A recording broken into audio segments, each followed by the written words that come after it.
Hello everyone, হাজির হয়ে গেলাম রান্নার একটি ব্লগ ভিডিও নিয়ে। তো প্রথমে আমি কিছু সবজি নিয়েছি, এখানে 3 ধরনের সবজি নিয়েছি, এগুলো রান্না করব। এই জন্য তো প্রথমে এই সবজিগুলো কেটে নিতে হবে, এই জন্য আমি এগুলো কাটবো, এই জন্য সব সবজিগুলো নিয়ে নিচ্ছি।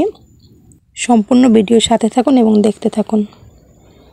তো প্রথমে বেগুনগুলো কেটে নিয়েছি, এগুলো যেহেতু রান্না করব। পটল কেটে নিয়েছি লম্বা লম্বা করে, আর কেটে নেব এই যে করলা কেটে নিয়েছি।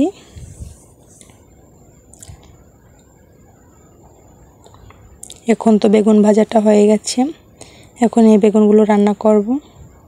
বেগুনগুলো তেলে ভেজে তারপর যদি চিংড়ি মাছ দিয়ে রান্না করা হয় তাহলে কিন্তু অনেক বেশি মজা লাগে। তো এই রকমই আমি সবসময় রান্না করে থাকি, তো আপনারা চাইলে এরকমের ট্রাই করতে পারেন। আর উপর দিয়ে কিছু ধনিয়া পাতা দিয়ে দিলাম যাতে একটা সুন্দর ফ্লেভার আসে এর জন্য। তো এদিকে কিন্তু পটল রান্নাটা প্রায় হয়ে এসেছে, আর এদিকে কিছু মাছ রান্না করব, এর জন্য এগুলোকে ভেজে নিচ্ছি। আর এইগুলো কেটে নিয়েছিলাম করলাগুলো, তো ওটা হয়ে গেল। আর এদিকে কিন্তু রান্নাগুলো সব শেষ, এই যে বেগুন ভাজা হয়ে গেছে, আর এই যে পটল রান্না করা হয়ে গেছে, আলু দিয়ে চিংড়ি মাছ দিয়ে রান্না করছি।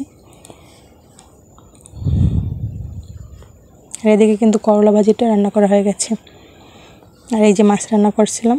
তো আজকে ভিডিও পর্যন্ত, সবাই ভালো থাকবেন, আল্লাহ হাফেজ।